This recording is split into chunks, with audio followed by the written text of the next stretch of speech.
If you guys lacking coins for all the new cards that are out, then check out mulefactory.com. They're the cheapest site I've found for coins. They deliver in 5 minutes. And if you use TGC Kurt5 at checkout, you get 5% off your order. Check them out with the link down below now. What's up guys, Curtis here and welcome to a brand new FIFA 18 potential player predictions. Today we have the second of the upgrades episode. The response on the first one was absolutely fantastic. You guys have been amazing the last week or so on this channel. So I want to say firstly, thank you so much for all the support. It's been amazing. We've been gaining a good amount of subs every day. The views have been sick. The comments have been amazing. You guys have been absolutely lovely. And I want to say as well, if you guys have been enjoying it, don't forget to drop that like on this video. And if it's your first time watching, go ahead and subscribe. We're doing pretty much daily videos throughout all of the summer. And then, of course, when FIFA 18 comes back, it will be daily for sure. So if you want to stick around, don't forget to hit that subscribe button. But today, we have quite a few upgrades that I'd left over from the first episode. Then we have some that were kind of recommended from people in the comments and a good mix of them. So hopefully you guys agree with a lot of these upgrades for FIFA 18 and we'll get straight stuck into them. So our first one is LIGT. Now I wasn't too sure where to go with this one. Now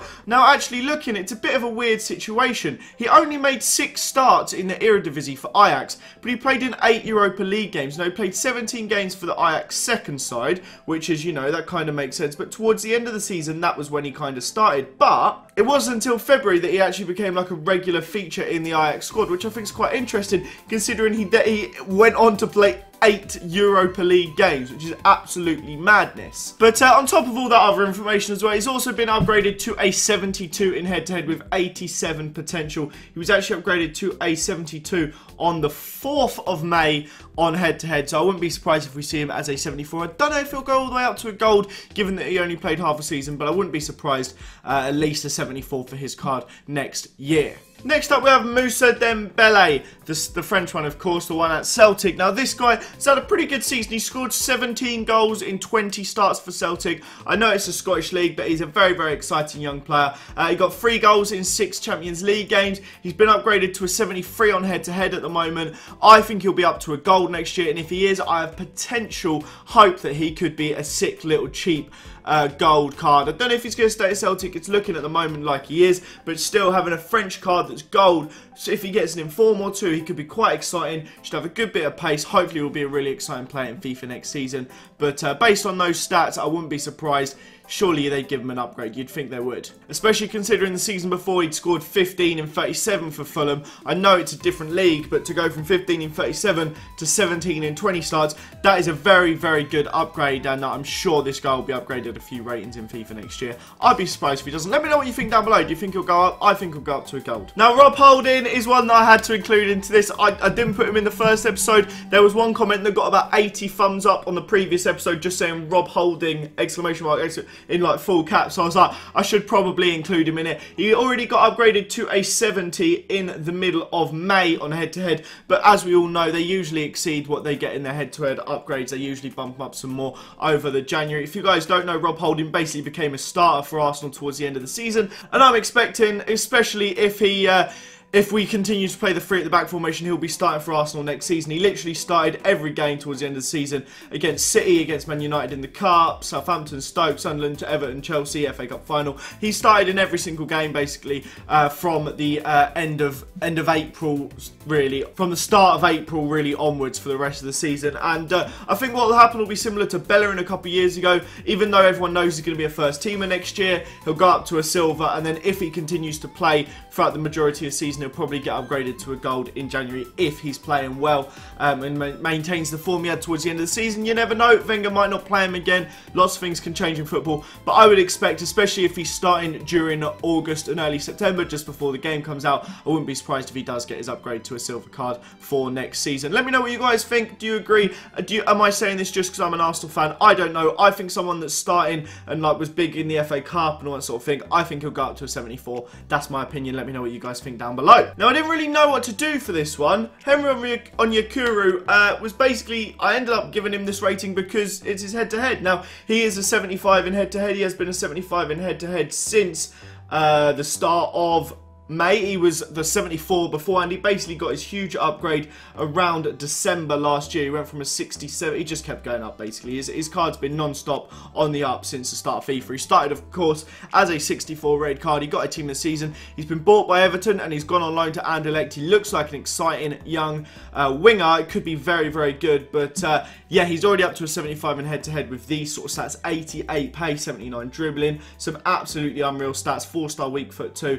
If he does end up getting this card, then he should be an exciting player, and quite an interesting one for the Belgian Pro League next season. It'll be interesting to see as well, obviously not next season, but afterwards. Is he actually going to return to Everton? Are they actually going to give him some game time, or is he going to be one of those players that just keeps getting farmed out on loan? I don't really know, but for a guy that's already a 75 in FIFA, he got into the team of the season. He apparently carried his old side, because obviously I looked into it a little bit when he was rumoured to be coming to Arsenal at just the age of, was it 19, 18, 19, 20, something like that. He's very, very young. If he can keep growing, he could be very, very good for Everton in years to come. Christian Pulisic is the next one. I always used to think it was Pulisic. I was corrected. Apparently it's Pulisic. Originally, when he was younger, it's pronounced Pulisic, but when he lived in America, he wanted to try and go for an American pronunciation of the name and has gone for Pulisic, apparently. So there you go. That's his name now. I reckon he's going to get a bit of an upgrade this summer. I wouldn't be surprised. He started off last year as a 69, got a +5 in January to a 74. He ended up getting special cards. He got an 88 rated team of the season. I think that's one of the biggest growths a player has had in one season, to go up 19 ratings from their standard card to their team of the season. It's a pretty big one, but he was absolutely outstanding for Borussia Dortmund last season. He's up to a 76 on head-to-head, which again I think they're going to exceed that a little bit more. He was just so influential, and I think he's going to be featuring a lot more for Borussia Dortmund next season. And yeah, I wouldn't be surprised if they just give him like a low mid-tier gold. I don't think he'll break the 80 mark yet, but I think a 79 is definitely fair for Christian Pulisic. Alan St. Maximin. Now this one's a bit of an interesting one. I didn't really know how to go about this card. Now he was on loan at Bastia last season, as I'm sure you guys know. He's actually owned officially by Monaco, so he's returned on his loan this summer. I don't know if they could still loan him out or what, but he was a bit of a confusing one. When I look at his stats, he got 3 goals, 2 assists in 29 games last season, which doesn't seem very good. But I then looked that he only had 3 games up front. He had 11 starts in attacking mid, 4 starts on the left, 5 starts on the right, 6 starts on the right rather, getting an average of 7.52 apparently, playing in the central attacking midfield role. Seems to be a really effective player for Bastia. And he also is up to 75 in head-to-head and career mode. So that's one of the reasons why I've given him an upgrade. I don't know what his potential is going to be. He's still very, very young. I think he's like 20 at the moment. A very young player, but already up to 75 in career mode. Could still have a chance to move up. He might be a centre-forward card, might be a cam, might be a striker. Could be any of those 3. We don't know just the extent of what it'll be. And we don't even know if he's still going to be at Monaco next season. But based off how well rated he was last season and how well he's gone up in career mode, I think we should be seeing a gold card of his next season. We'll go back to back with players from Monaco now, and this is Youri Tielemans, one of their summer signings this year. You guys know how much Monaco do love to get some sick youngsters. Youri Tielemans has been a big hyped player for years and years now. He got 11 appearances in the Europa League last year, which just seems mental to me. 2 Champions League appearances, and averaged a 7.35 rating in the Europa League. A very, very solid player. Just played a fair amount. He ended up getting into the team of the season, of course, with Anderlecht. He has his 77 rated card. He will get a bit of an upgrade. He's a 79 in head-to-head. He's just a really young, promising player. Again, I think he might be 19 or 20. He's in that little bracket. He's still under 21. An exciting player, and he's gone to the perfect club, really, with Monaco. What wouldn't surprise me would be he get a 79-80 rated card, have an amazing season, play a lot for Monaco, and be up to an 82 by January. That is something that you can just kind of see happening. He's got all the potential to do so. Is he actually going to go fulfill it in Monaco? Who knows? Hopefully he does.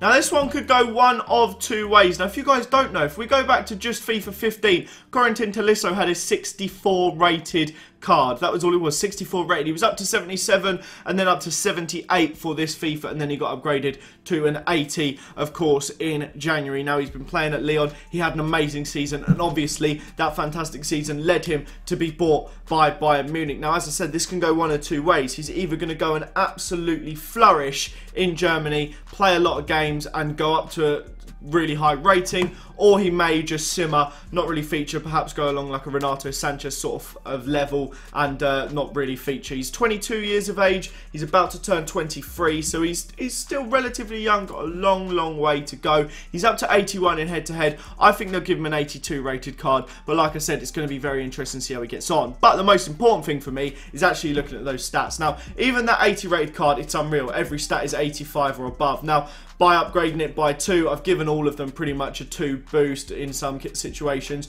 I based it a little bit off his head-to-head card as well, and it could be very exciting. Just the thought of looking at that sort of card. Imagine now how easy it's going to be. You can have a strong link from him to Ousmane Dembele. Perfect, that's just amazing. Then you're going to have a link to Kante if you want to hybrid it up. That midfield, there's so many potential opportunities. It should be really exciting. And of course, he'll get that perfect link with the legend Thierry Henry next season when he has his icon card. But that one doesn't really matter. But yeah, I think he'll definitely get an upgrade, and we should be seeing one of the most unreal starter cards ever with him next season. Next up, we have one that I actually wanted to do in the last episode, but I just couldn't fit him in, and then he was commented quite a lot as well. He was one of the few that I'd literally already made this screen for him. He started off last season as a 75 rated card, was upgraded to 77 in January. His card looked pretty sick. He ended up getting a team of the season. He scored 21 goals in 28 for RB Leipzig last season. A ridiculous return in the Bundesliga. Fair play to the guy. He's up to a 79 already in head-to-head. That's a +2. I think they're going to keep it going. I think he'll be at least an 80, maybe the 81 that I've given him on the screen here. I don't think his pace is going to go up much, but with that fantastic shooting return, the goal return, you'd think his shooting is going to go up by a fair bit. And if he has over 80 shooting, some decent dribbling, 90 pace, he's already got 4-star weak foot, he has potential to be an absolutely world-beating card. And he'll be once again one of those very cheap OP players that we'll be seeing throughout the season. Forget your Martials and players like that. We're going to have Timo Werner, and I think he's going to be an absolute beast. I think there's a lot of amazing players in the Bundesliga and Serie A next year, and I think for the first time, a lot more people are going to move away from all the BPL OP players. I know a lot of people are using Serie A this year, but I think especially with all the Bundesliga beasts, just in this episode that we've seen, I think there's potential to be a lot of Bundesliga squads next season, and it could be really exciting. But that, guys, brings us to the end of this episode. Smash the like button, as I mentioned, if you have enjoyed it. Subscribe if it is your first time watching my channel, which it very well could be. There's something about this series that just seems to hit a lot of new people. It has the views that go to the sub boxes, and then like a day later it gets like 10,000 views the following day, and they're always like fresh people. So if it is your first time watching and you've enjoyed it, don't forget to hit that subscribe button. Like I said, comment down below any players you think should be upgraded in the future. Have a fantastic day, and I will see you all next time. Bye, guys.